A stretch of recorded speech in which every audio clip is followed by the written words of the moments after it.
Welcome, everybody. I'd like to call to order the regular City Council meeting of December 13th, 2023 to order. Ms. Cassandra. Mayor David Romero, Here. Councilor Barbara Casey, Here. Councilor Montoya, Councilor David Ulivari. I'd just like to know for the record that Councilman Montoya did call and he has a family emergency, so our prayers are with him. Thank you, Mr. Mayor. We do have a quorum. Councilor Casey, if you could lead us in the pledge. I pledge allegiance to the flag of the United States of America and to the republic for which it stands, one nation, under God, indivisible, with liberty and justice for all. Councilman Ulivari will lead us with the moment of silence. It's a moment of silence for all our employees in the city, all our residents, and some of the people that passed away, some relatives, some neighbors around us. Keep everybody in our prayers. Thank you. Amen. Thank you.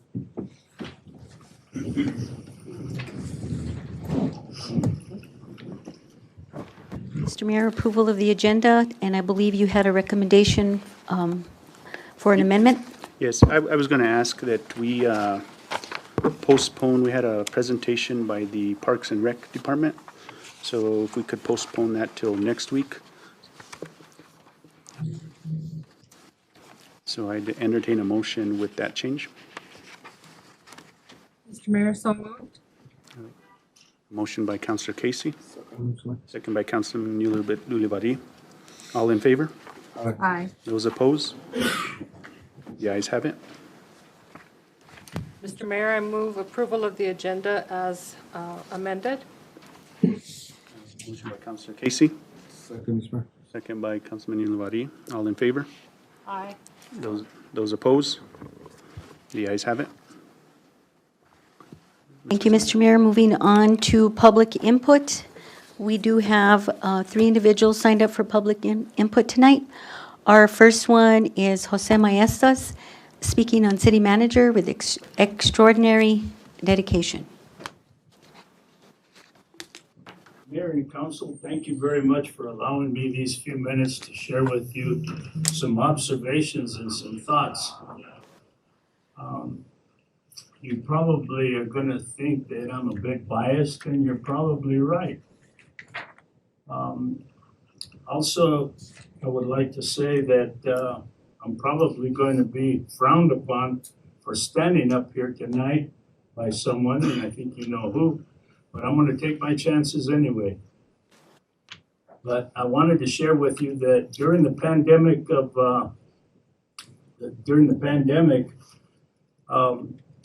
the emergency manager swung into action and set up several locations for dispensing of the pandemic, the medicine, everything that was needed during the time. And so I heard from several community and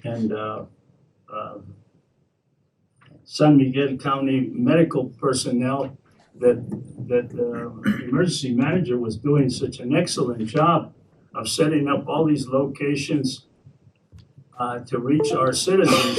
And I remember watching on TV once where San Miguel County was recognized for doing one of the best jobs throughout the state of keeping the pandemic down. And I think that these are some of the what can you say, the expertise that Luis Trujillo recognized and therefore brought Leo to work for the city. And during the time that he came on board, immediately after that, there was a very large forest fire and we had some floods.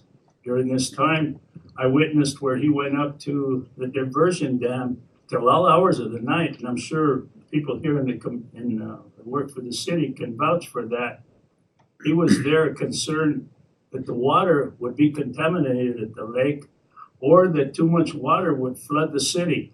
So he would sit up there to allow ours to make sure that that wouldn't happen. These are some of the dedicated person that is in his personality, that he wanted to make sure that things went right for the city. I remember watching him get down on his knees to install flooring for the skating pond or the skating tent that the city had purchased for the entertainment of the community. He wanted to make sure that those things were done properly.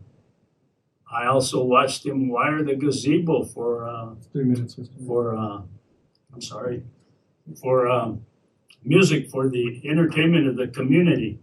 So these are some of the things I just wanted to share with you that I've observed from a dedicated employee.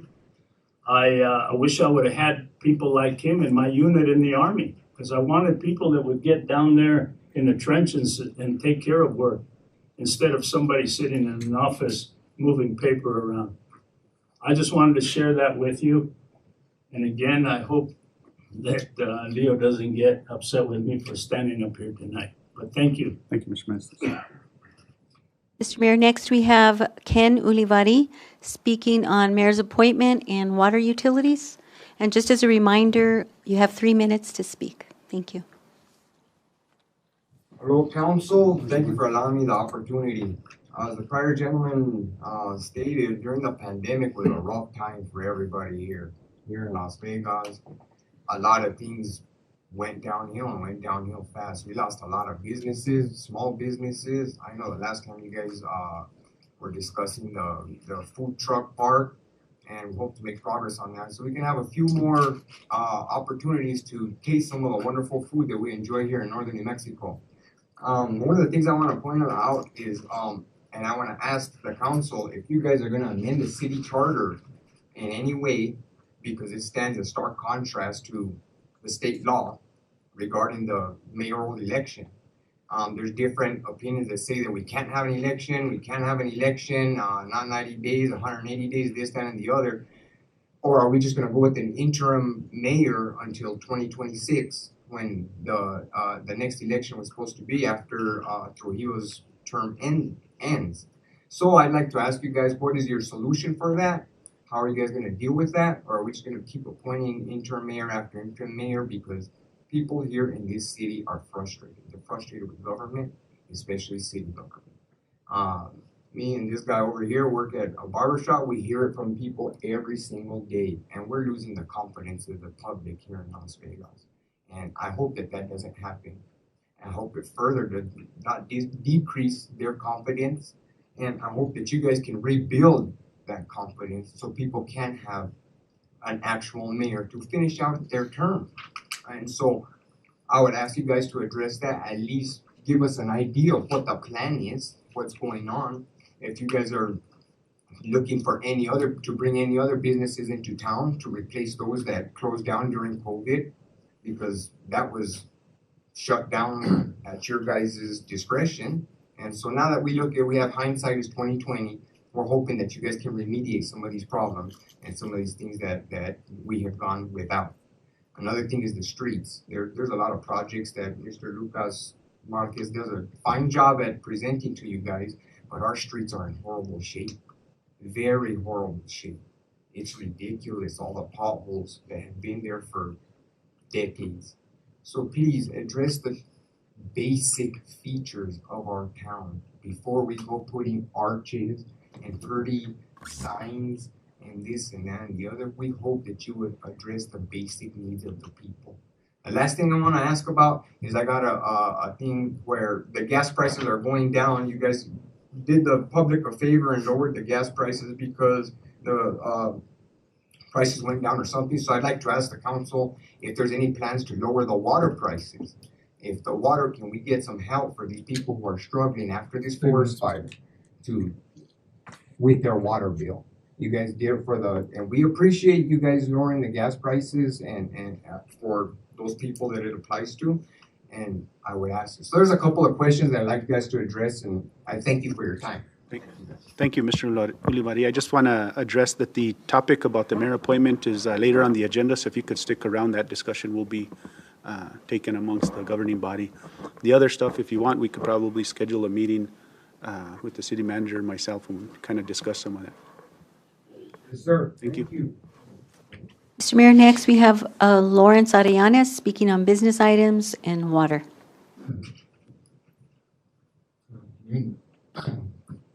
I was just here to see more about small businesses and how we can help people around that. Like they're closing down, like he's mentioned, a lot of small business closed down during the pandemic, get these people out to come out and open these businesses again and get the community going. And our other issues of water, like why do we need to hire people from other places to deal with our water issue or water treatment when we have a university that has a program that does water treatment? You know what I mean? The students could go out there and use their knowledge to treat the water, and then you don't have to just hire some private company. You know what I mean? Our streets maybe help as well, especially around the city. People be messing with their vehicles, potholes all over. And I don't know what the design is on the streets. They have these engineers come design the streets and they put a median in the road. How are the small businesses, they're losing out on business, you know what I mean? Because people want to turn into business, but they can't because they have to cross over this big old median that serves no purpose. You know, yeah, it looks nice, but it serves no purpose. And that's my concern for the small businesses, because it's hard to get the people into these businesses and they just take off or whatever. It would help to get these streets maintained and well done. Thank you. Mr. Mayor, that concludes public input. Moving on to mayor's appointments, reports, recognitions, and proclamations. Okay, thank you. Don't have any appointments, just, being in the interim. But I do want to update the council that the police chief position will be posted until the 29th. I believe that HR did state that we did have one applicant already. So, as soon as that comes up, then I'll work with Ms. Arguello, on conducting interviews and moving forward with that.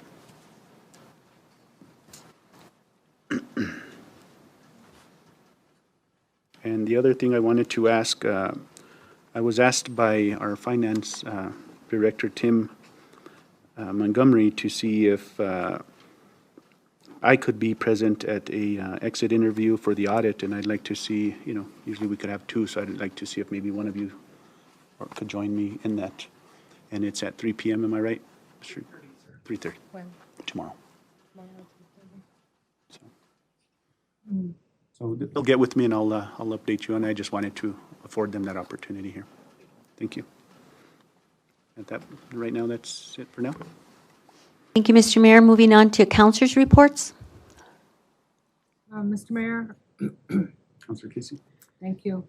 I have had several requests from residents on the 1200 block of 7th Street. I don't know if their water bill was a little bit higher than normal or a lot higher than normal, but they would like to see if the city could check the lines there to make sure that there isn't a leak on the city side. Most of them have already had their properties checked for water leaks and they don't have any, but their water bill continues to grow.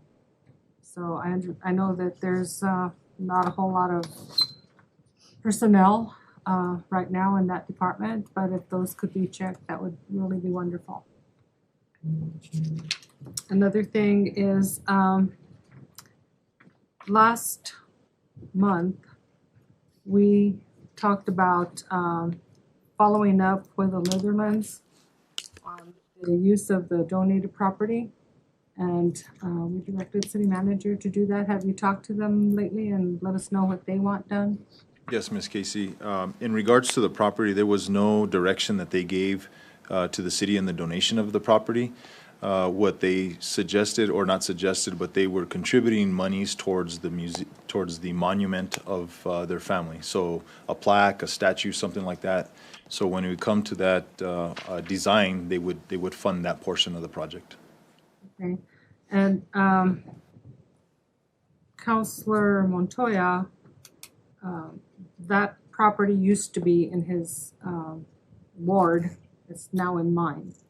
And he took the liberty of talking to people in that area, asking them what they felt about the food truck. And as you know, we received a petition from people in that area saying they did not want a food truck. So I hope that we can honor those people's request to not have food trucks there, but maybe find a more adequate place for food trucks so that they can be more available in the general area so people don't have to drive from one side of town to the other. And also so that we can honor the Litherlands appropriately with a nice plaque and maybe a park bench or something that would make it look nice. Okay. Also, last month we had the contract for the Samaritan House come up, and Mr. Lyon, I believe, did sign the contract, if I'm not mistaken. But he was very concerned about certain issues that were included in the contract. Several things that the city is expecting Samaritan House to do that they cannot afford. Have you met with him to talk about any of those issues? So, Ms. Casey, while we were on leave out of state, Mr. Lucas Marquez sat down with Mr. Lyon, and he did express those concerns about certain portions of the contract. Nevertheless, he did choose to sign the contract, but he has yet to come back to myself unless he's spoken to Mr. Marquez on those concerns. And I know that all our legislative requests were submitted by our contracted employee. Have all of those been approved by DFA for introduction? They are all in the system for the CPMS system, yes, ma'am. They've called us and asked questions on a couple different ones, but we did clarify for them. Thank you. That's all, Mr. Mayor. Thank you, Councilor. Casey, Councilman Libby? Yes, thank you, Mr. Mayor. I just want to thank all the city employees, our city manager, and all our departments for doing a good job on our river walk and, and around the city. It's really fantastic. People are real talking about it. They're real happy about the river walk, and we just got donated $50,000 from T-Mobile, right, last night. So that's a big thing for us because we can keep on doing that for the past, after this year, we can keep on doing it. So I just want to thank everybody for doing a good job for us. Thank you, Councilor. Moving on to our city manager's report, we have Mr. Maestas. Good evening, Mayor and Councilors. I'd like to first start off with introducing our 3 new employees since the last time we reported.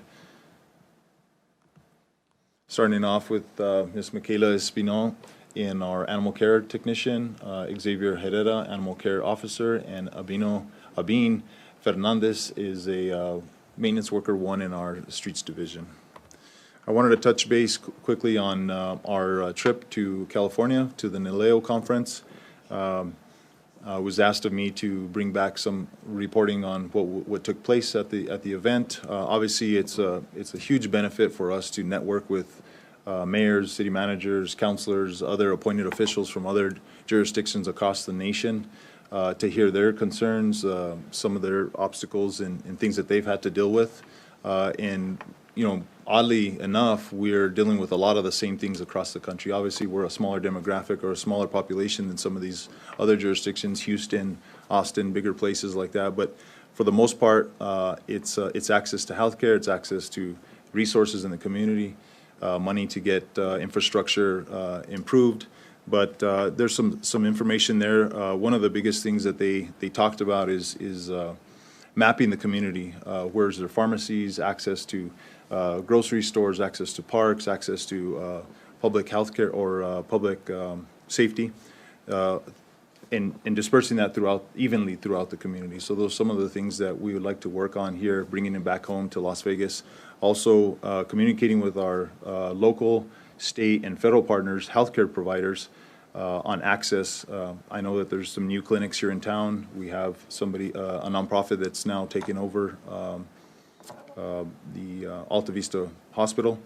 And it's a breath of fresh air dealing with them now in comparison to what it was when it was a for-profit agency. So those are some of the things that we want to continue working on here at the local level. Can I just interrupt real quick here on the healthcare access?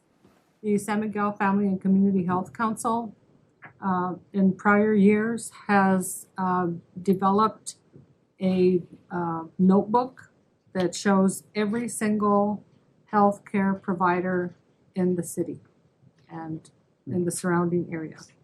It just needs to be updated. And now we have a new county manager and a new health council coordinator. And so that hasn't been done this year.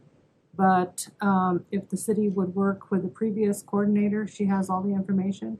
We also have a prescription trails booklet that shows every park in the city. It gives you a walking area around each park. Like if you walk around Carnegie Park, 3 times or 5 times, it's a mile and that kind of thing. Type of lighting, if animals are there, the type of ground that you'll be walking on, maps to get there. It has all kinds of very valuable information. In the past, the county health council would distribute those in print. However, that got to be very expensive. And so what we did was we put them on thumb drives and we dispersed those to people who requested them. And I'm sure that the former coordinator would be more than happy to share those with the city if she was asked with a smile and nicely. And to add to that is, I know Councilor Casey, you and I sit on the, and thank you, Commissioner Garcia, for being here, but, after the session, I did call Commissioner Garcia and thank him because the work that we're doing in that task force is kind of some of the discussion that did take place at Naleo. So that was like a positive that, their best practices that they were preaching, that's something that we were already doing, thanks to the county for doing that. So, I think we're on task, with that, and we're not as far behind as we had thought we were. Moving on to my next slide, this is going to give us a small picture of the projects that the City of Las Vegas is working on. Mostly they're road projects. There's a lot of infrastructure things that people don't realize that we're doing. PRVs, water lines, gas lines, just numerous sewer lines, just different things that we're improving across the city. So here we have Great Blocks Phase 2 project. We have recently completed the Phase 1 project. We did receive monies to move on to Phase 2. So we've given a task order to our engineer to start moving on with the design. There was a preliminary design, so it should be pretty expedited in the process for the design phase before we go out to actual bid.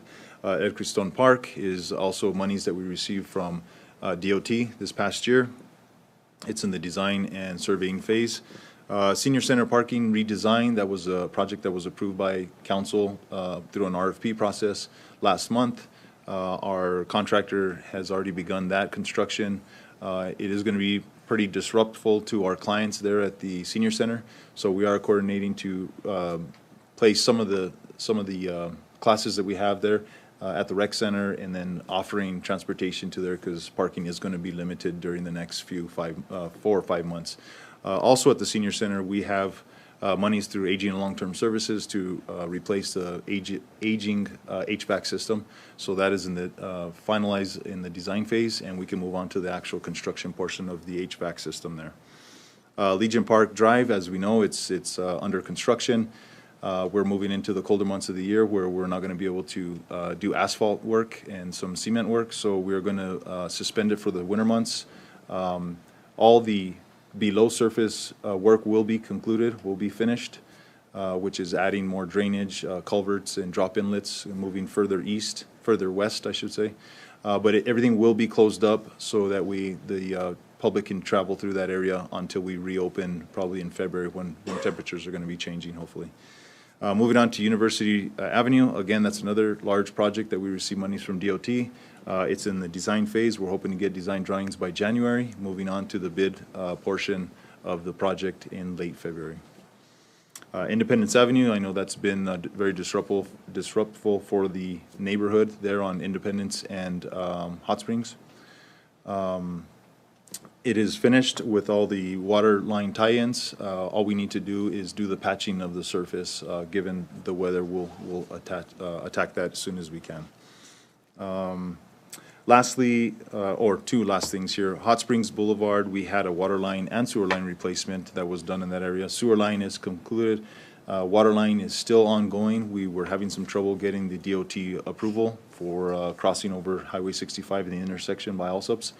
It has been approved, and so now we're coordinating with our contractor to schedule the excavation and the opening and tying in that water line there.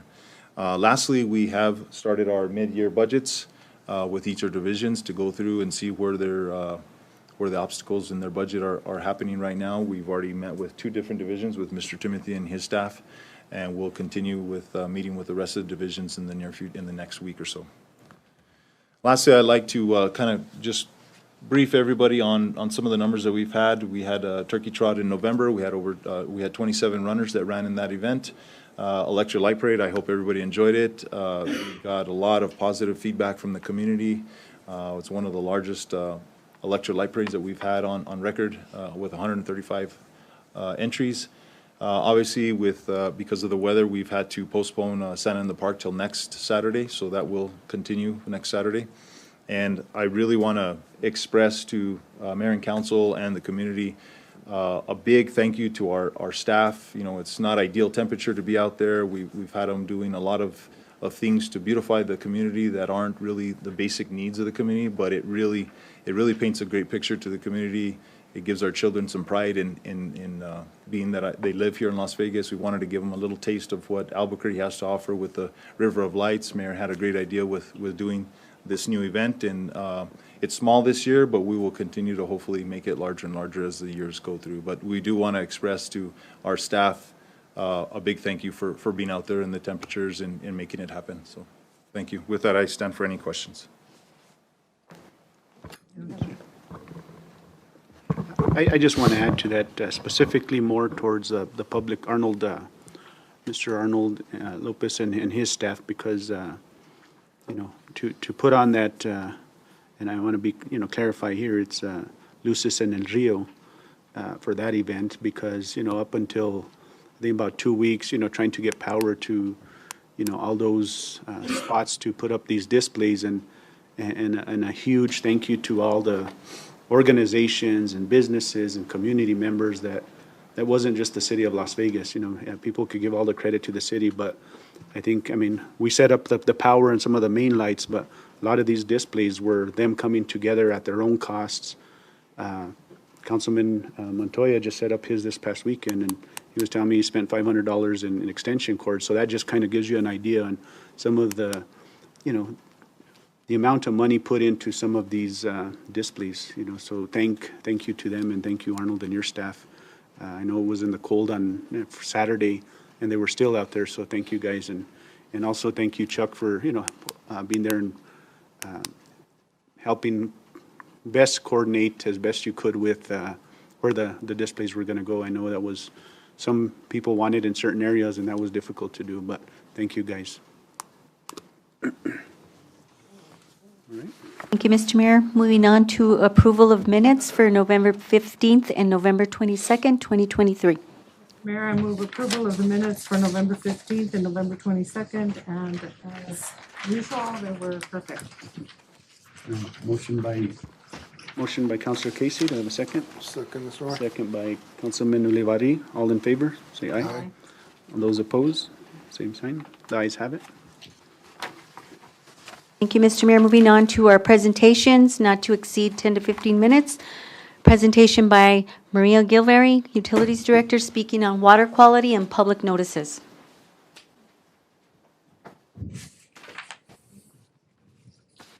Good evening, Mayor, Councilors, Mr. Manager.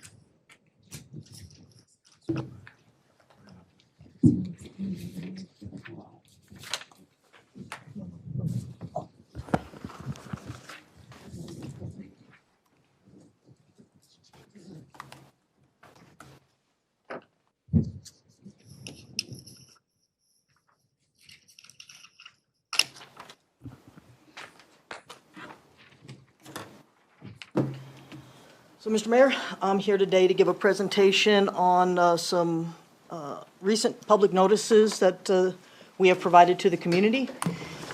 The public notice what's the purpose of a public notice? The public notice is to inform the public. We want to be transparent with what is happening with our water system, any challenges, what the water quality is like, and make sure that we're keeping the public informed. I'm also going to talk about who performs the oversight, the regulations that relate to our water system, how often our water is sampled and monitored. I'm going to go into a little bit more detail on those recent public notices for violations, the procedures, and what we can expect in the future. So as I said, the purpose of the public notices is for transparency. We need to keep the public informed on their water quality so they can make good decisions on consumption of the water, and also be able to ask us questions so we can always clarify.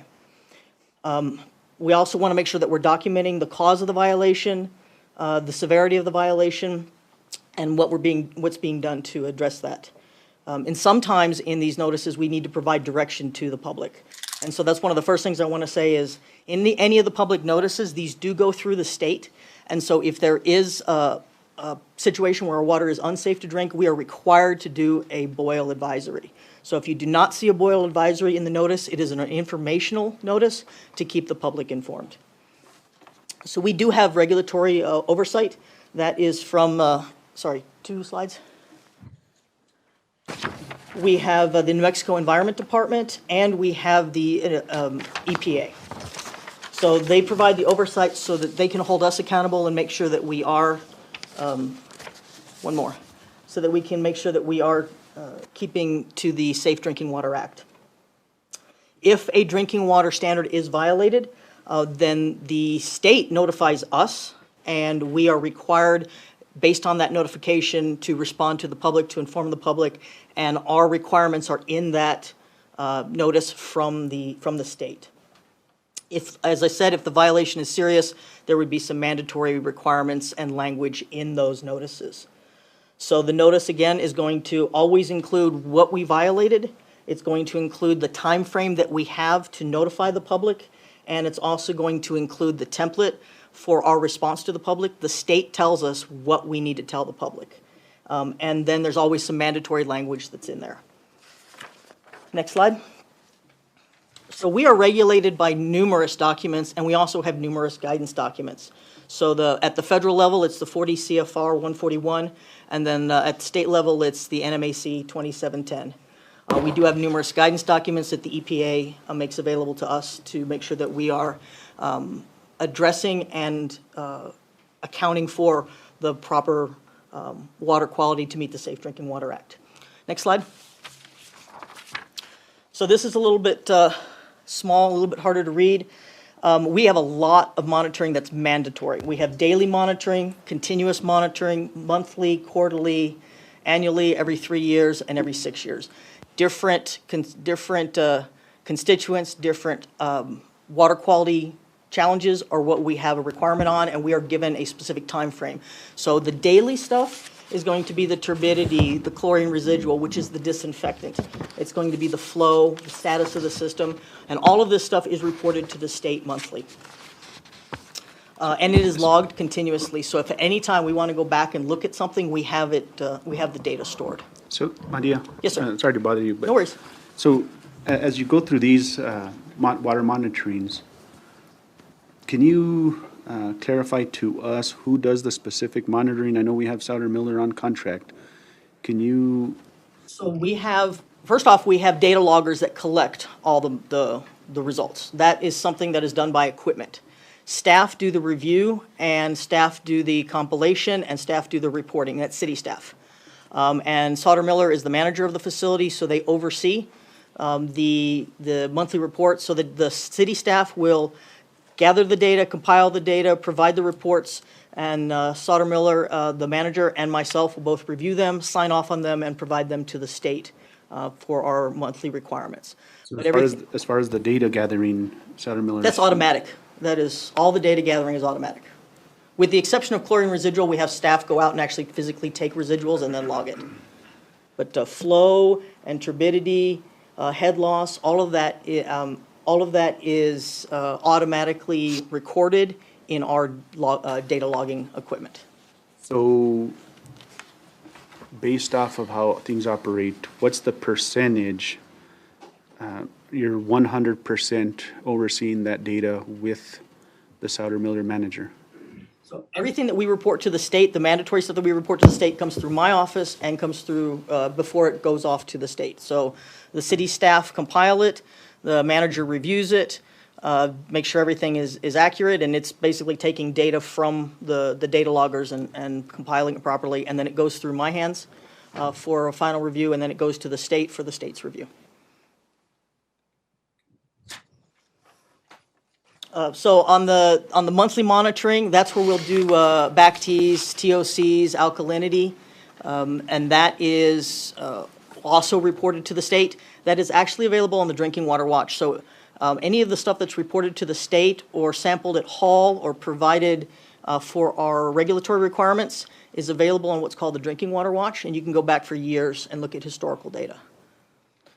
We also have quarterly monitoring, and that is, so the violations that I'm going to give more detail on are, there's three main areas that we are having challenges with, and we're going to continue to have challenges with them. Turbidity, TTHMs, and TOCs. Turbidity is the turbidity in the water. That can be as a result of decomposing organics. It can be a result of the burned organics from the fire, but that's turbidity. TOC is organics, total organics. It's another measurement for the organics in the water. And TTHMs is what's called a disinfection byproduct. And I'll get a little bit more detail on that. But it is a result of our disinfection process and the quantity of dissolved or total organics that we have in our water. The yearly monitoring, triennial monitoring, 6-year monitoring, usually that's done by the state. So the state will come in and they send a sampler down to do those. Next slide. So what I really want to make sure I'm getting to and answering everybody's questions and concerns is on the 3 recent exceedances. So we had exceedances for total organics, we had exceedances for trihalomethane, and we had exceedances for turbidity. And all 3 of those are interconnected. As a result of the fire, let me see. So the total organics, we need to keep the removal ratio above 1. Total for trihalomethanes, we cannot exceed 80 parts per billion in what's called running annual average. So that's not 1 month's worth of readings.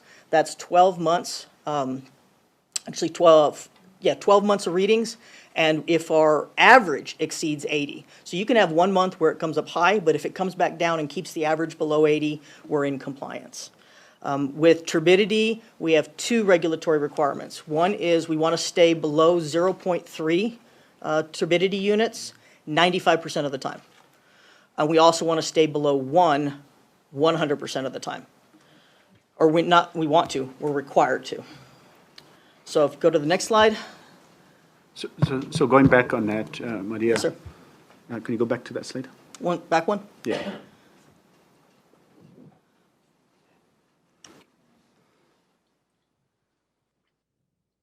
Back one to the 3 recent sample exceedances. So on the TOC, one that we, can you kind of briefly, where is that tested and how, is there a certain point? 'Cause I know you had mentioned to me that there's testings throughout the city. So which one is that? Okay, so, and I was going to get to a little bit more detail, but let me jump over okay. to TOCs. So total organics, those are measured at, the total organics are measured at 2 locations. Raw water prior to treatment and then post-treatment. So when we measure those 2, what we're looking at is how much of the organics has been removed between those 2 points. So that's where, so we'll take it as it's raw water before it goes into the treatment plant, and then we'll take it as treated water as it comes out of the treatment process. And the exceeding is after, or is it? The exceeding is the difference between the 2. The different, okay. The trihalomethane, the exceeding there would be the running annual average. And then the turbidity can be an instantaneous exceedance that results in a violation. These are all at the plant. The total trihalomethanes is in the city. Turbidity is post-treatment. Actually, yes, turbidity is post-treatment. It's just before we send it to the distribution system. And even if we don't send it to the distribution system, we can still get a violation even if we discharge it to the sewer system. If we find that it is too high, we'll discharge it, and we could still technically get a violation. And then TOC is, like I said, the difference between the before and after. Next.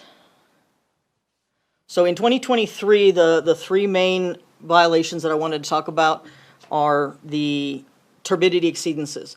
This is as a direct result of the fire. I have a graph here. You can see the TOC, which is that black graph, kind of really shows the biggest impact. The dip there in the middle of the screen, that was just about the time the fire started. But TOC is based on the organics flowing down the river. So it didn't really hit us until the rains came. So even though the fire was in April, the spike for TOC started in June, July timeframe. And this is a high level. I'm going to go into more detail on a later slide. On the lower left graph there, that is the running annual average for the turbidity. So you can, or for the TTHMs. So what you can see there is that red line is what we need to stay below. And there was one point in 2023, the second quarter, when 3 of our 4 sample sites exceeded our running annual average. But by the next sample, only 1 of them exceeded. So we did get them back under the 80 parts per billion by quarter number 3 and quarter number 4. And to clarify, when you say exceed, it's still safe to drink? It is still safe to drink, excuse me. You're absolutely correct. On any one of these, we will be required, and the state will be here to make sure and ensure that we put out a boil advisory if the water is not safe to drink. The water is absolutely safe to drink.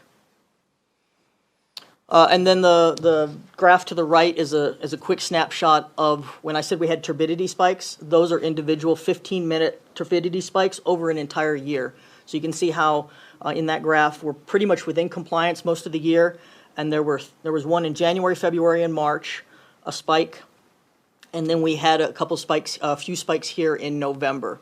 What we'll do is our system, we had our system programmed that if we do exceed the minimum, we start crossing a threshold, we don't wait until we've violated.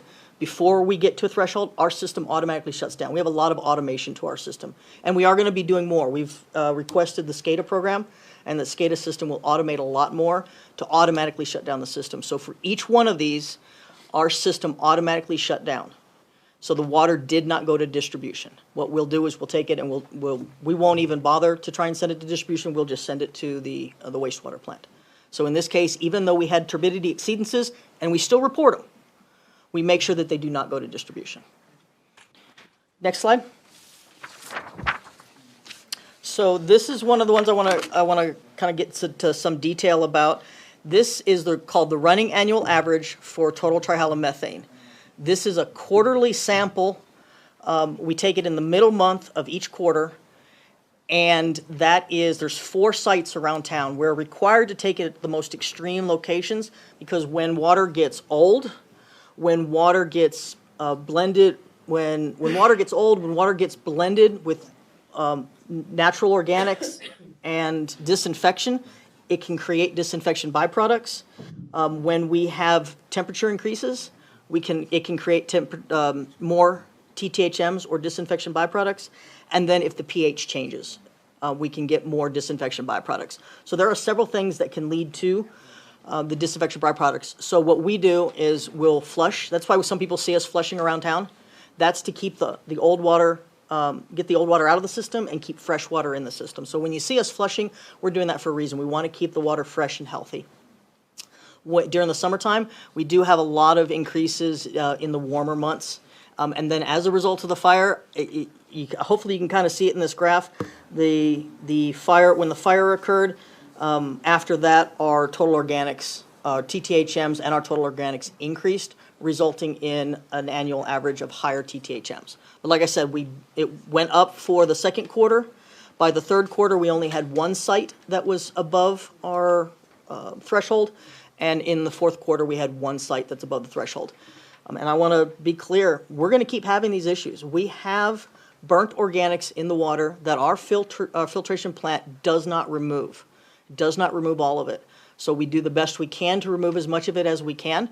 We are working on a brand-new water treatment system that will be much more modern and will be able to remove a lot more of those organics. In the meantime, because everybody knows that that's a 5 to 7 year project, in the meantime, we are working with our engineers to do what's called enhanced coagulation. Anything that we can do to help remove those burnt organics and the natural organics that is contributing to our high total organics, our high turbidity, and by extension, high disinfection byproducts. So next slide. This is the TOC that you asked about, Mr. Mayor. Total organics is a removal process. You have organics in the water, we're required to remove so much. It is not a straight removal ratio. It is based on alkalinity. It is based on the quantity that we start with when it comes to total organics.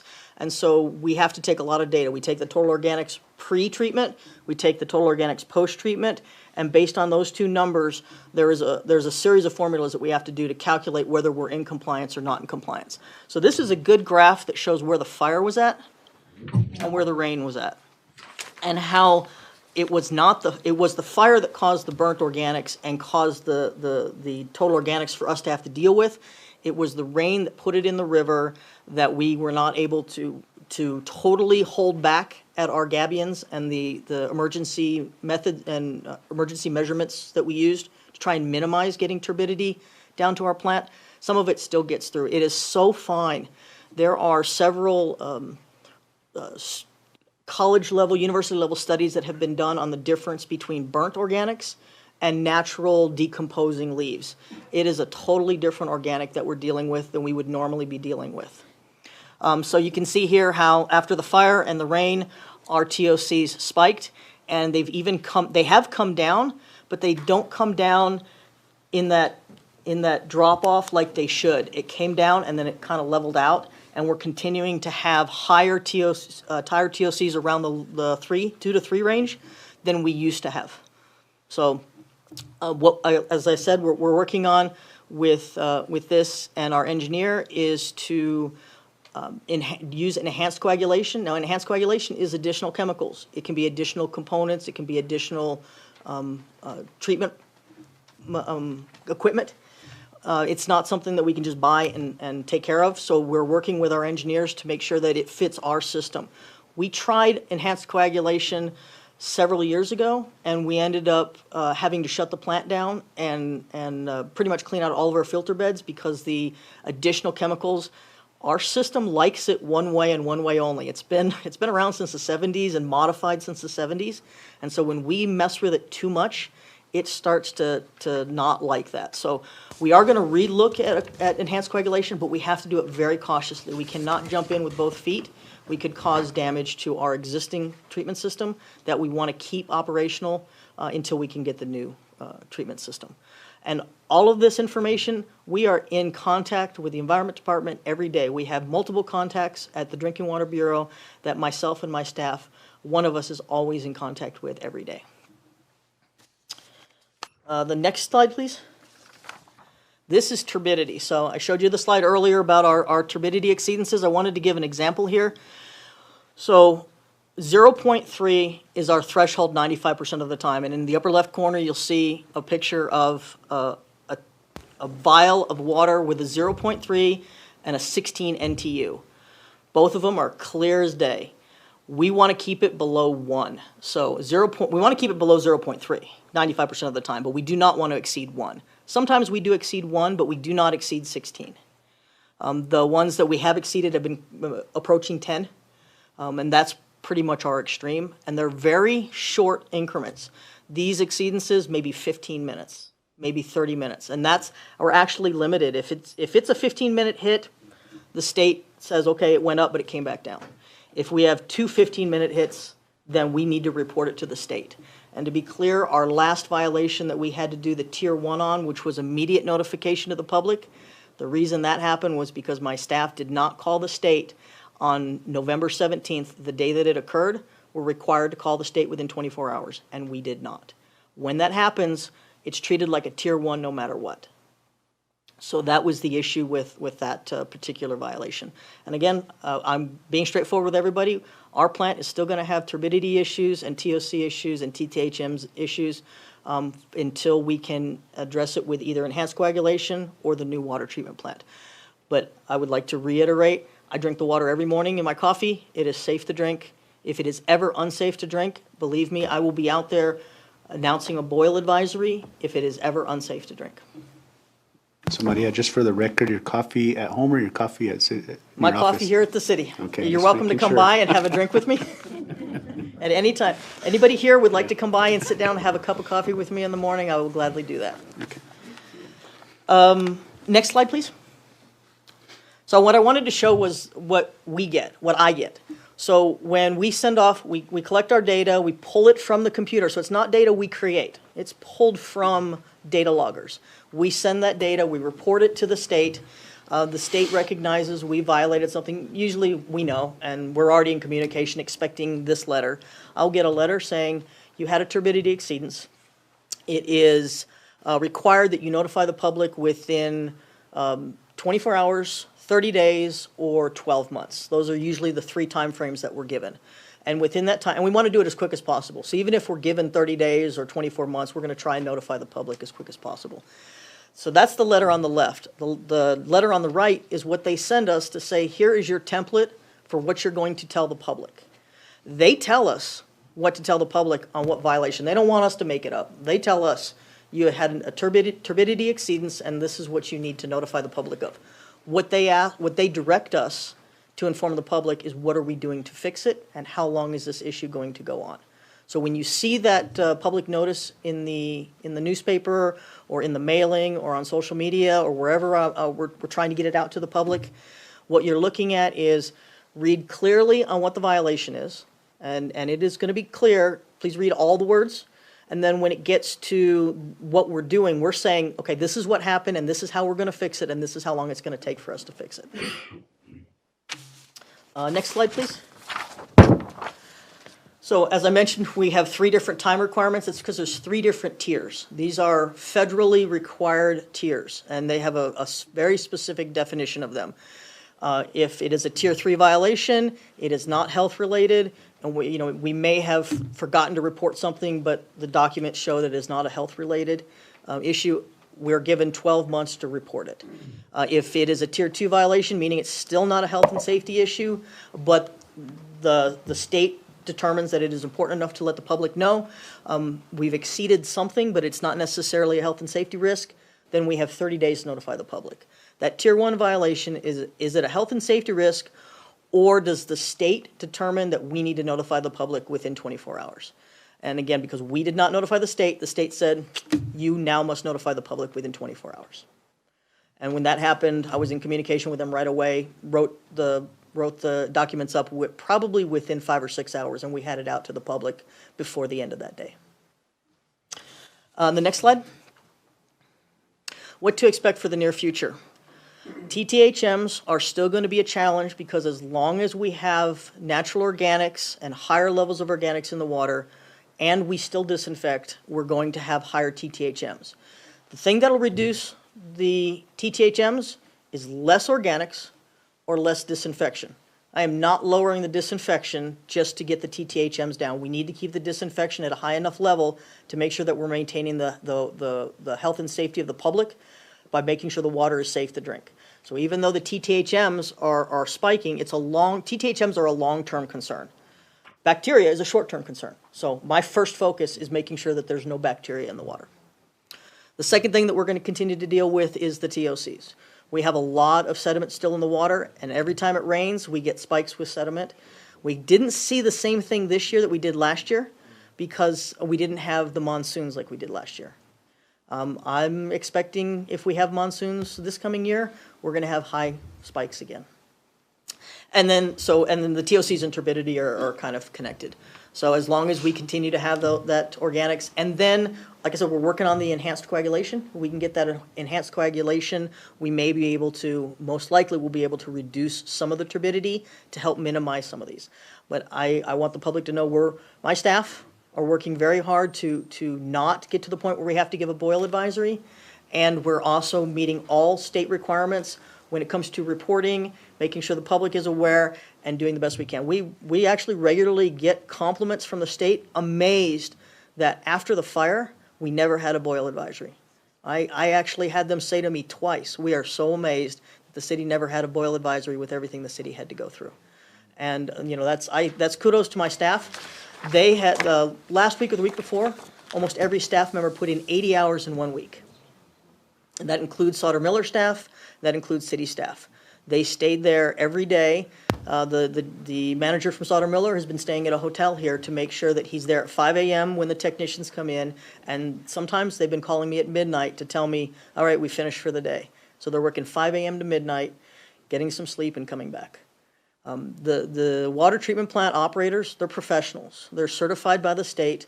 They're very concerned about making sure the water is safe to drink. Their family members, their children, their spouses are drinking this water, and they take this very seriously, including our consultants. They also take it very seriously. Their reputation, the safety of the community, everything is important to them. And again, they're professionals. They've been doing water treatment for 30 years. And I can tell you, I've tried to pull that guy away to tell him to go, get some sleep. And he will not until he knows that it's okay for the employees to leave and that the water is safe. If he feels like we need to shut the plant down, he calls me and tells me we've shut the plant down. We need to address a valve, an actuator, a modulator, something that is contributing to questionable water. And we always discharge it because we do not want to send it to the city. So those turbidity spikes, we did discharge those. The state does require certain proof, and sometimes if we can't prove it, we have to make the assumption, and we have to tell them, okay, we'll treat it like we didn't discharge it, but we always do dump the clear well and do not send it to the community. So, last slide. I would love to talk to our customers about this, so here's my number, 505-454-3832. Please give me a call. I want to be able to have that face-to-face with folks. I spoke with these two gentlemen. I want to be able to talk with them, answer their questions, be able to give the public that confidence that our staff, the city staff, and our consultants are making safe water a priority. So we have public notices and FAQ and information sheets on the city's website. I have a CLB UTIL Facebook site that I try and keep information on. And then there is the phone number to contact myself or my staff, my water distribution, water treatment. Many of my staff are well-educated and informed on what's going on, and they can answer the questions. And if they feel like they need to call the Environment Department is happy to be able to also answer questions and concerns from the public. So I'm available for any questions. Questions? I don't have any, thank you. Maria, I have one question. Yes, sir. And this probably goes to the city manager. Mr. City Manager, I had asked you this last notice that we put out to the public. I had requested to see if we could get an assurance from the Environmental Department on that. And as one of the public input members came up, they talk about the mistrust with government. So to me, that's something that I'd like to have, and so when that does come out, that there's assurances that it's not just the city of Las Vegas putting these out. I mean, you did mention this report here today, they give us the template on what to put out, but I think we have to work towards getting that specific letter, or does the Environment Department put a quarterly audit that we could give the public for those assurances, that it's not just coming from the city of Las Vegas, that there has to be specific I know that they reports do from- report all the violations statewide, and there's hundreds of violations every month statewide. And so the Environment Department is pretty busy with all the other water systems. Violations are, unfortunately, they're actually common. And that, I don't want to use that as, that's not a comforting thought that everybody's water system, Sunland, I think, recently had some issues. There's been some issues around the state.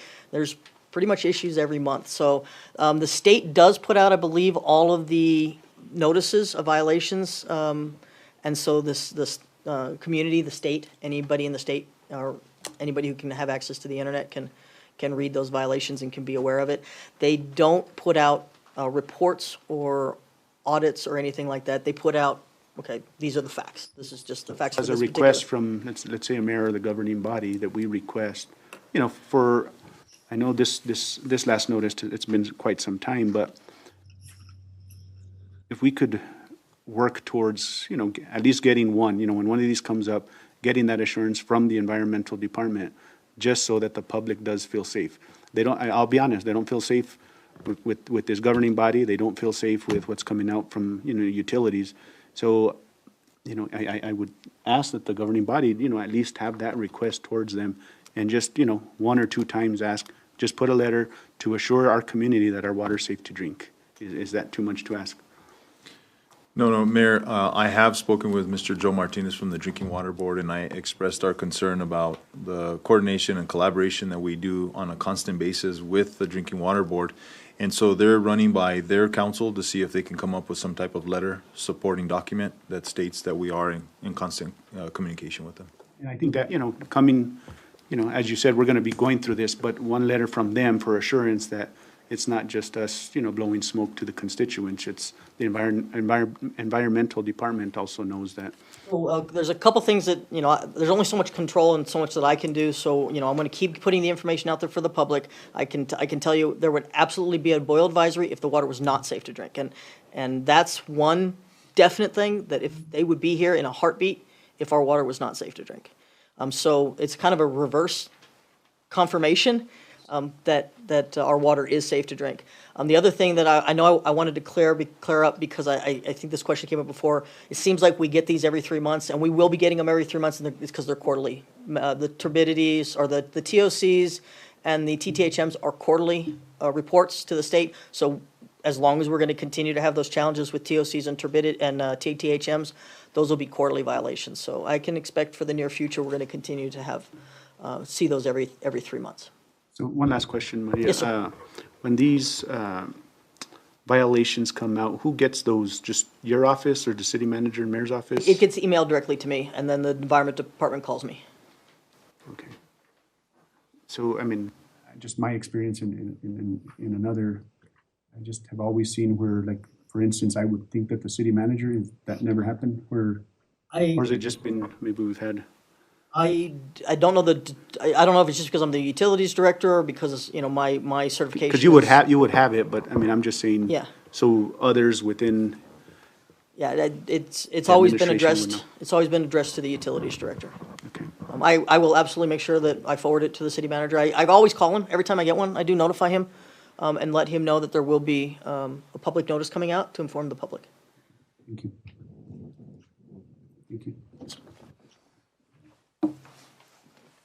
Mayor, moving on to our consent agenda. If you'd like, I can read those into the record. Mr. Mayor, I move that we approve the consent agenda and that the city clerk read it into the record properly. Thank you. Item number 1, request approval of addendum number 3 for contract 3710-21 with DAG Enterprises of New Mexico for diesel maintenance and repair for the city of Las Vegas. Item 2, request to donate a 2011 white Ford Ranger hotshot truck to the city of Santa Rosa Campos Senior Center. Item 3, request approval of memorandum of understanding between San Miguel County and Las Vegas Senior Center program.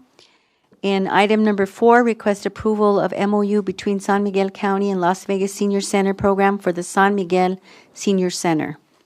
Okay, I have a motion to approve the consent agenda. Do I have a second? Second, Mr. Mayor. I have a second by Councilman Olivari. Can I have a roll call? Counselor Olivari? Yes. Counselor Casey? Yes. Counselor Romero? Yes. Have a motion by Counselor Casey, a second by Counselor Olivari. Thank you, Mr. Mayor. Motion carries.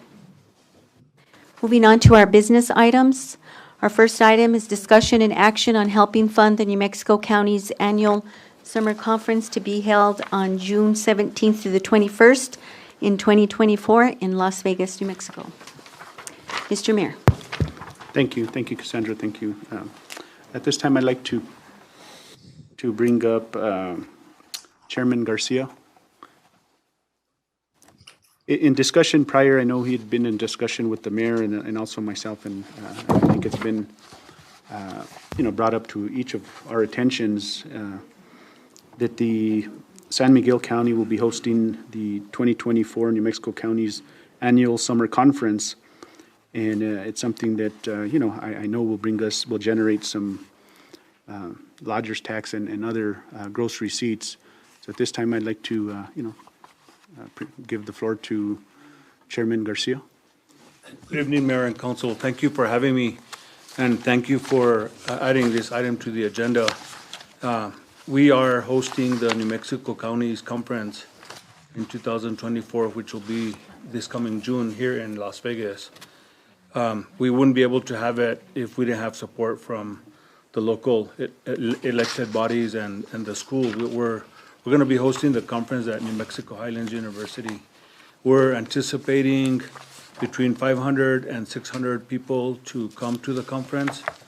And Mayor, you made a good point that, we're going to be producing a lot of gross receipts tax and lodger's tax with that event coming here.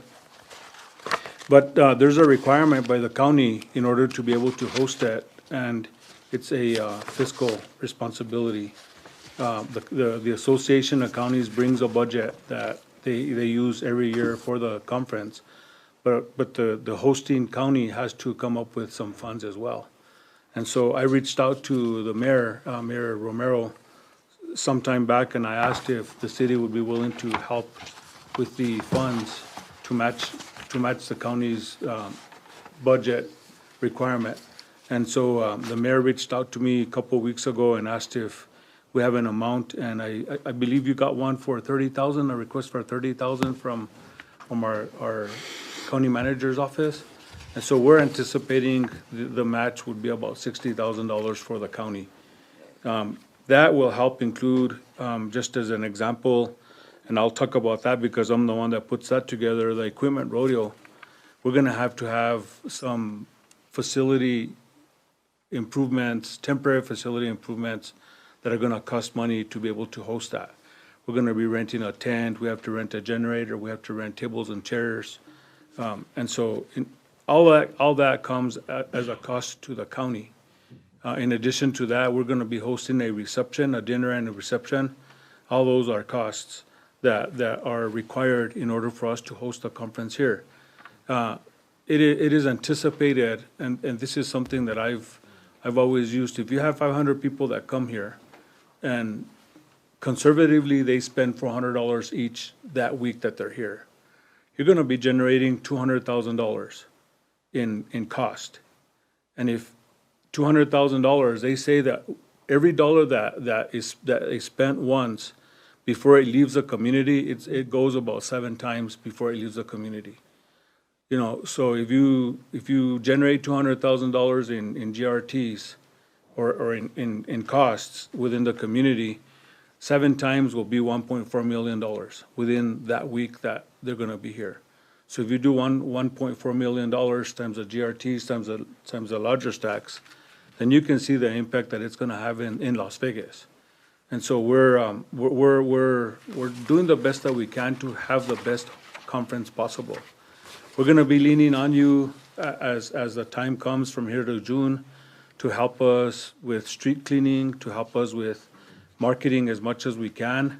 The local businesses will have to be prepared because when you go to a conference, you go out to the restaurants to eat, you go out to Walmart to shop, you go to the local businesses to shop. And so it would be appropriate for us to ask for help to help us get the businesses ready for an event that's going to be coming. Addition to that, the restaurants are going to have to be hosting lunches, breakfasts, dinners. So we'll be working with them to make that possible as well. So they're going to have to increase their inventory for that week. And so it wouldn't hurt for us to be partners, the city and the county, to make this event the best possible for the community. And so we're here asking for your support. I've been to the equipment rodeo. I love it. It's I just think it's the most wonderful thing. And I think when I was on the council the first time, I don't know where the where the convention was, but I got to witness that, and I just thought it was awesome. And that's when I think I first even heard your name at that time. And you did a great job, and I'm looking forward to this one too, I think. Thank you. And, Wonderful. you know, there may be, the mayor and I have, he's already challenged me. He wants to get the city staff involved to participate in the rodeo. The Department of Transportation has also challenged me. So we're looking at maybe having something different here in Las Vegas this year. I need to look at the details of it with the Association of Counties. We need to look at the insurance and all that stuff to make it possible. But the sponsors are also willing to do that, you know, because it encourages participation by more people that run equipment that are gonna buy equipment. You know, so it helps the sponsors when we have more participation. So well, look forward to maybe a challenge coming up soon. Yeah, I think I told Commissioner Garcia that I think our public works staff is probably the best in this community, and Commissioner Garcia thinks, likewise. So I said, well, let's challenge. I'll put our guys up against you guys. So You'd be surprised the talent that's out there. Oh, yeah. yeah, so There's one guy from Albuquerque that's in Bernalillo County. He's a native from Mora. That guy wins every year. First place, Chris Pacheco. That guy is amazing. Mr. Mayor. Mr. Garcia, do you have like a committee that's going to work on this? There's a committee that's working on it through the county. You have some staff that are involved. I think our manager has been there, and Mr. Chuck Grego has been there as well. Yeah, so there's participation already going on. Thank you, Mr. President. Thank you.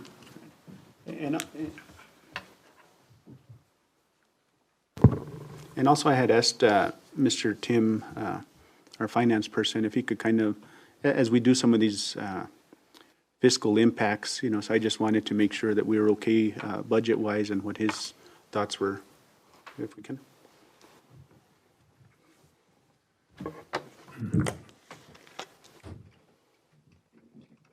Great, thank you, Mayor, Council, City Manager. So just doing some rough estimates, if we were to invest the 30,000, having gross receipt tax come in for food, hotel, as well as fuel, I can see us recovering approximately 16 to 18,000 through tax revenue, and that would leave us about 12 to 15,000 of unbudgeted funds, and then that would need to come from our cash balance. But, and was gross receipts, and I think I had this conversation with you, also the guests, you know, I know, some individuals bring their families with them. Was that taken into account, or? No, this is actually just Just one estimates on 600 participants Okay, from the municipalities. So, all right, thank you. You're welcome. And as far as budgetary, we could find that 30,000? that would need to come out of our cash balance. It's not a budgeted amount. It would need to come from our cash. So, Are you okay? yes. Thank you. Mr. Mayor, I move that we honor the request of the county and help them with half of the money that they need, and that we give them the $30,000. Second, Mr. Mayor. First by Councilor Casey, a second by Councilman Ulibarri. Roll call, please. Counselor Casey? Yes. Counselor Romero? Yes.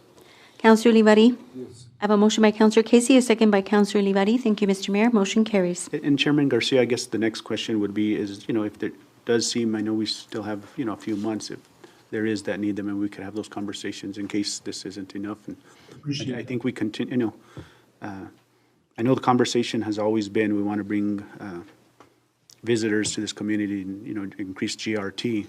So, this is one step, and if we don't put a full-out effort into this, I don't think it'll be successful. So I think we need to do the best that we can, so. And one commitment that I'll give you now, I'm the one that puts the rodeo together. I'll have a disco made with the city logo on it, Oh, great. all right? And it'll be given at the rodeo to a participant. That's wonderful. All right. Thank you. Thank you. Everybody wins. Moving on to item number 2, request approval to enter into an encroachment agreement with Mesa Financial of Las Vegas Incorporated. We have our Community Development Director, Mr. Lucas Marquez. Good evening, Mayor and Council, Mr. City Manager. The Community Development was approached by Mr. Phil Warfield in reference to 1102 Lincoln Avenue, where he owns a piece of property with a main house on it and also a apartment building in the back. It's a 2-story apartment building in the back. That apartment building in the back has an eave that hangs over the property line, approximately 10 inches, maybe a foot at the most.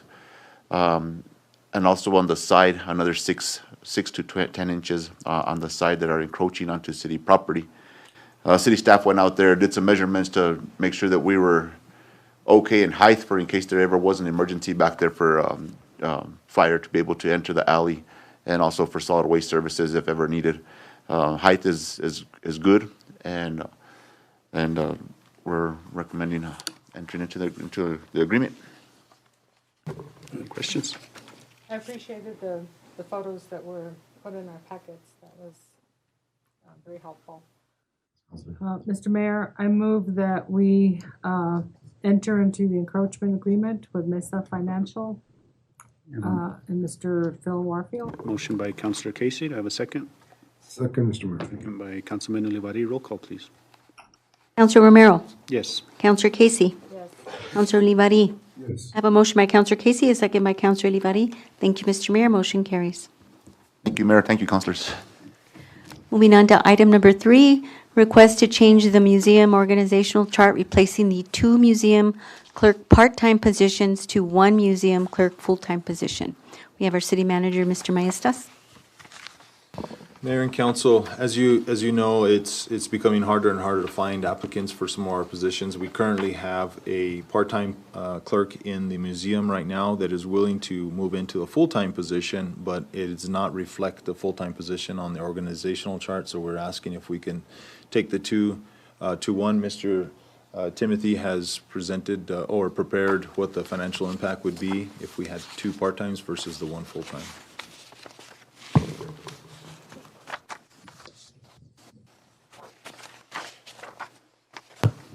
So looking at the 2 positions are both 18-hour per pay period positions. If we merge those 2 together, that would be 36 hours that is already budgeted, including the salary and the tax side of things. If we take it to a full-time position, that would be an addition of 4 hours to the position per pay period. And then also the position become benefit eligible.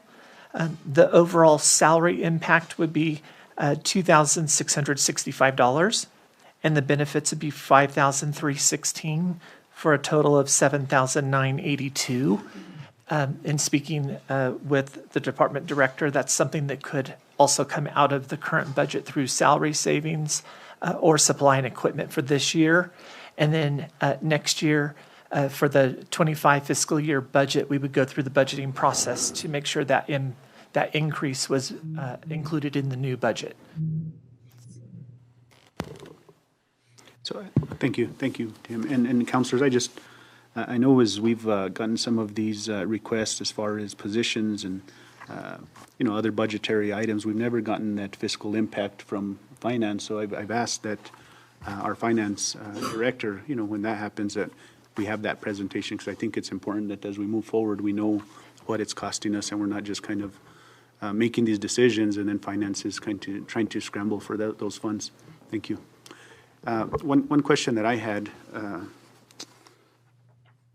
guess it would be to Wanda or maybe the city manager. How many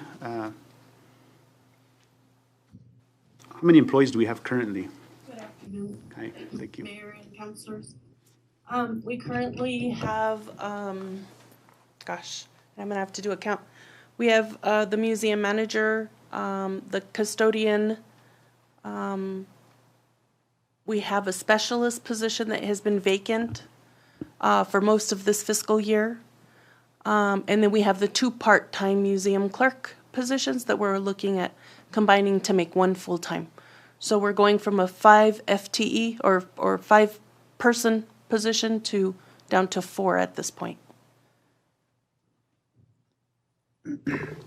So, is the museum currently open? I was told otherwise. I don't know if it is. It is open, sir. Okay.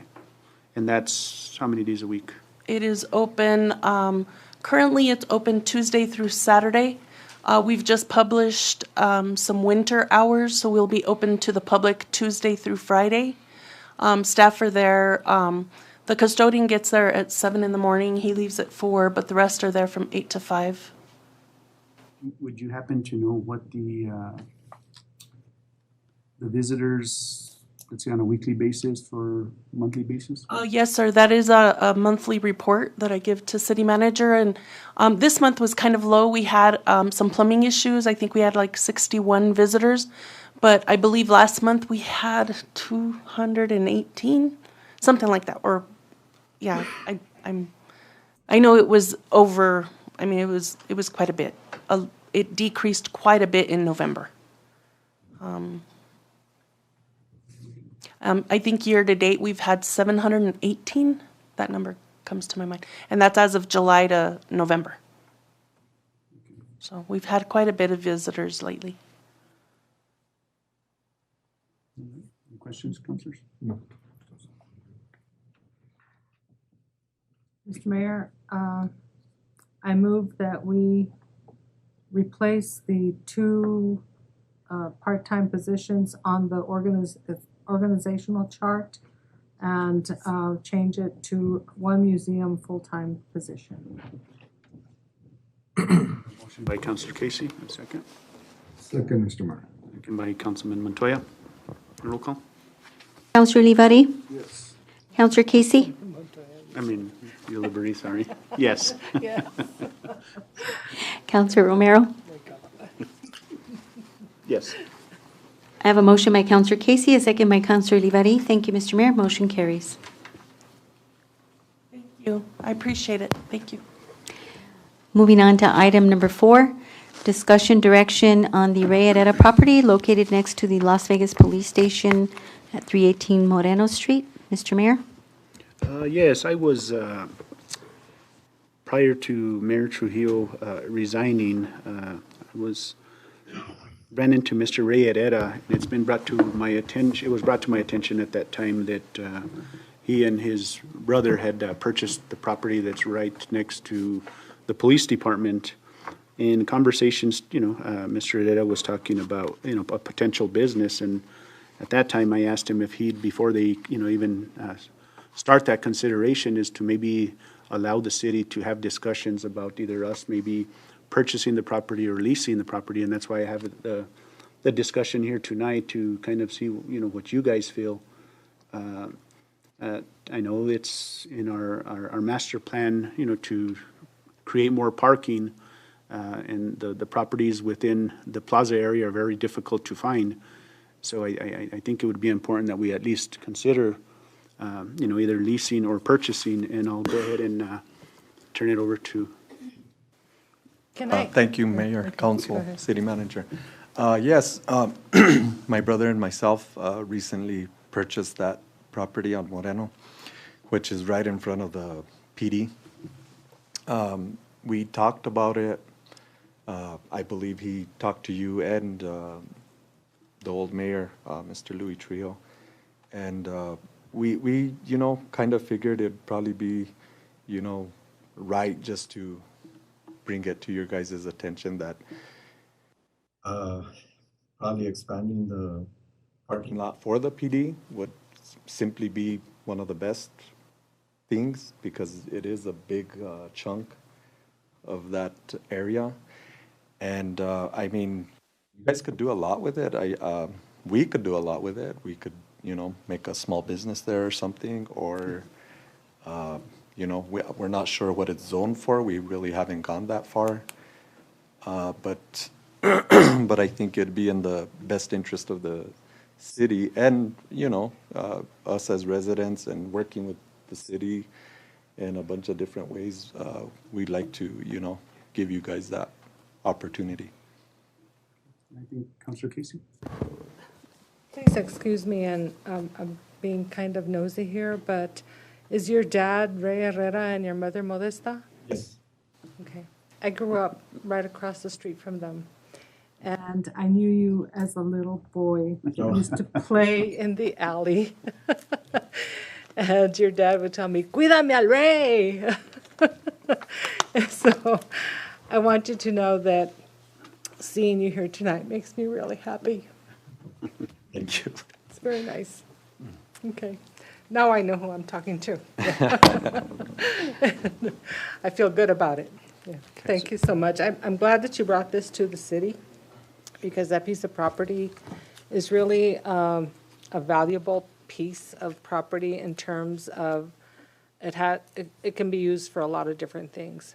And you know, when it was offered to us, that was the first thing that came to mind was the PD, of course. You know, because it just, in my opinion, it doesn't look right. You know what I mean? It's kind of like a eyesore in a sense because it's dirt and stuff like that. And I mean, you could never have enough space, right? And these guys, I believe, need it. You could make a a covered parking area for personal or even city vehicles, so they're protected from the elements or whatever. I mean, there's, you know, a bunch of different things you guys could do it, utilize it for. A staging area for, you know, the fiestas, anything, you know. I know you guys could use the space, so. Whatever you guys think, and I mean, you guys can figure that one out. I mean, I know when I talked to your brother, it was kind of his, you know, hope was maybe a lease. I don't know if you guys are open to, you know, to possibly the purchase. And I guess what I'm asking council here tonight is that if you would allow maybe myself and the city manager to proceed and kind of continue the discussions with Mr. Herrera, you know, I want, you know, that direction, so that way we could have those, you know, I don't want to start the discussions and kind of doing that and then come to you last minute. So I wanted to have this discussion first, you give the direction, and we'll proceed with that. yeah, and we're open to, you know, whatever. I mean, you know, if you know, for us, it would just become probably, it would have to become either make it, just put it out on the market for sale, or an income property. So, you know, but we would, you know, you guys came to mind first, and that's why we're here today, or I'm here today. And unfortunately, he couldn't make it. I can't speak. Of course, you guys are going to have your discussions, and him and I will have our discussions, and, you know, but I'm sure at the end of one of these days we'll come to an agreement. I would recommend that the mayor and city manager and maybe our finance director meet with you and your brother. And that way we can get a better idea as to what kind of, I mean, do you want to lease it? Do you want to sell it? And, you know, can we afford to buy it, depending on what you're asking for that property? All those kinds of things, and we'll start working on it, because like I said, I think that would be to everyone's benefit, you know? So not only yours and your brother's, but also for the city. So I think that would be a good way to go. That's fine with me. You know, it looks like we need to have more talk to your brother and to our mayor and our city manager about that, and see what we could do with that. See if we can find a price on it. You know, give us a price on that thing, because it will benefit our city police, you know, for something there. And so it's a good discussion, and I think you guys need to get together on that. Sure. And I think the important part here is there's a special process when a government entity purchases, you know, there's, you know, requirements that we can't overpay. Yeah. So We'll have to look just kind of into that. But with that, I would entertain a motion just to give direction to myself and city manager to proceed with discussions with the Herrera family. So moved, Mr. Mayor. All right. Motion by Councilor Casey. I have a second. Okay. Second by Councilman Olivari. Roll call. Counselor Casey? Yes. Counselor Romero? Yes. Counselor Olivari? Yes. I have a motion by Counselor Casey, a second by Counselor Olivari. Thank you, Mr. Mayor. Motion carries. Which brother? John. John. Okay. Thank you, guys. Thank you. Moving on to our executive session.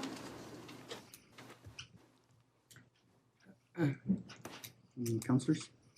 Mr. Mayor, I move that we go into executive session in accordance with the New Mexico Open Meetings Act, NMSA 1978, Section 10-15-1, H2, limited personnel matters, discussion regarding the city manager.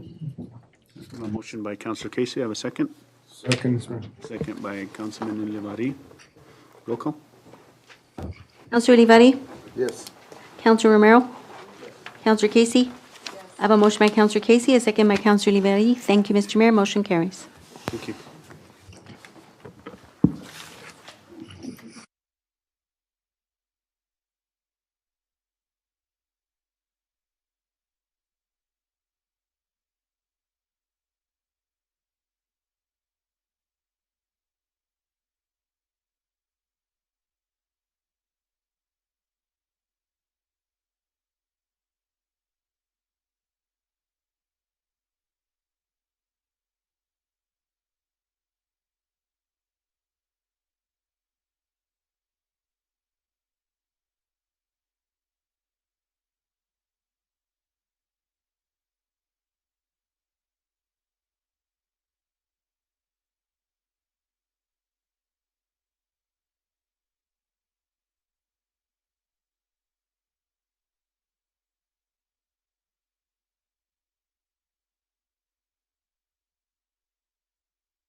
Mr. Mayor, Counselor Casey?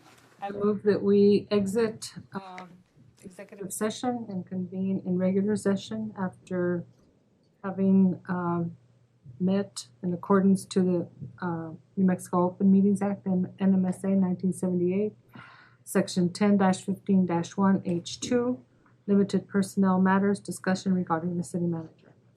No votes were taken, and no votes were taken. All right, thank you.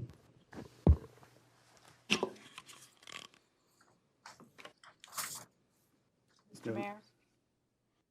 I move that we terminate the contract for city Hold on. manager. Wait, roll call. Oh, roll call. First, I have a motion. Do I have a second? Is there a second? Yes. Okay. Sorry. Counselor Casey? Yes.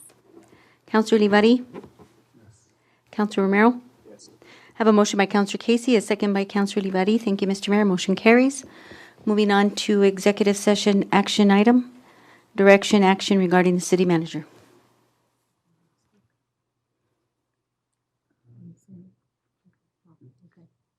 Mr. Mayor, I move that we terminate the city manager. Second, Discussion. discussion. Roll call, please. Did you second? Counselor Olivari? No. Counselor Casey? Counselor Romero? Have a motion by Counselor Casey, a second by Counselor Romero. Thank you, Mr. Mayor. Motion carries.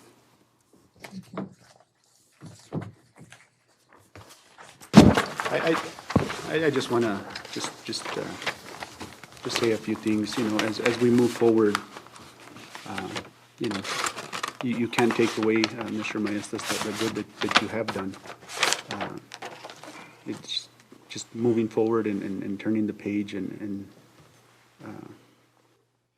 you know, now as we move to the next item as mayor, you know, gives the mayor the opportunity to move along and create his team or her team. And I'll just make those comments. Thank you. Moving on to our business items. Item number 5, discussion, direction, and possible action on appointing a qualified elector to fill the mayor's position. Councilor, yes, this item's on the agenda here tonight, just for the public. I know there were some questions pertaining to the process on how all this has happened. There was consultation from the Secretary of State's office. There was also consultation with legal from Municipal League, and also consultation with our own legal attorney. As far as the opportunity of, you know, having a special election, that wasn't possible. And that's why we're here tonight, is that the governing body must appoint a mayor. And with that, I'll go ahead and open it up to discussion.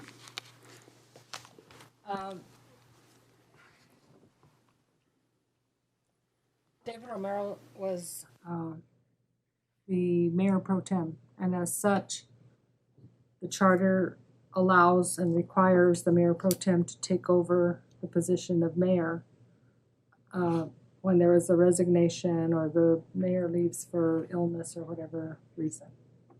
And so in the few weeks that David Romero has been acting mayor, I've seen a lot of positive changes taking place. I've seen a lot of forward movement in the city, and I think that he can continue to do that work. And I think that he would do a good job as mayor. His heart is in the community. I've heard a lot of comments from people that live in his ward that are very happy with him as counselor and the work he has done there. And he continues to do a lot of extra work now as interim mayor, as acting mayor. And therefore, I move that we appoint David Romero as the next mayor until the end of his term in 2025. Thank you, Councilor Casey. I just, before I ask for a second or if there's any other nominations, being mayor in this community is very difficult and it takes a lot of time. I've had the opportunity to spend the past 3 weeks, almost 4 weeks, and basically, moving forward, what we need to continue to do is build relationships and never forget that there's also the accountability piece. Depending how the vote turns out, I'm willing to accept this and willing to give up my seat of 4 years that I'd still have left to try to move this community forward.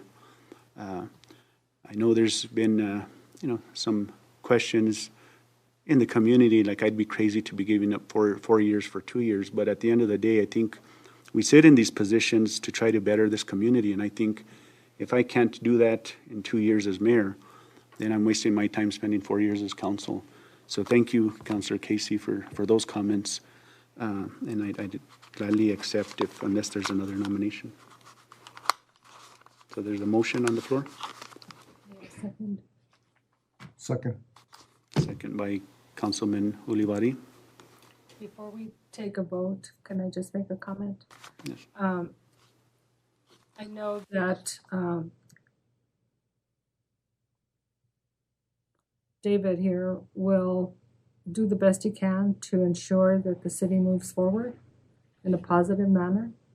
And I know that Councilor Ulivari and I are very much open to working with him in that position. It's unfortunate that Councilor Montoya was not able to be here tonight, and I hope that whatever his family emergency was, that he was able to take care of it adequately and that everyone is safe in his home. But I really do believe that David Romero will do a very good job for our city, and I feel very comfortable in voting yes for him. Thank you. Roll call. Councilor Ulivari? Yes. Councilor Casey? Councilor Romero? I have a motion by Councilor Casey, a second by Councilor Ulivari. Thank you, Mr. Mayor. Motion carries. Thank you. Congratulations. Congratulations. Does he get sworn in right now, or? He is already sworn in, and I think I'll let him. No, so I guess, what I would ask is that I have a swearing in. I know my family's here, but I'd, prefer to invite family members and, also Make it the formal. council to make it formal. Okay, Thank very you. good. Thank you. Thank you. Mr. Mayor, I move that we adjourn. Motion by Councilor Casey. Second. Second by Councilman Lee. Meeting is adjourned.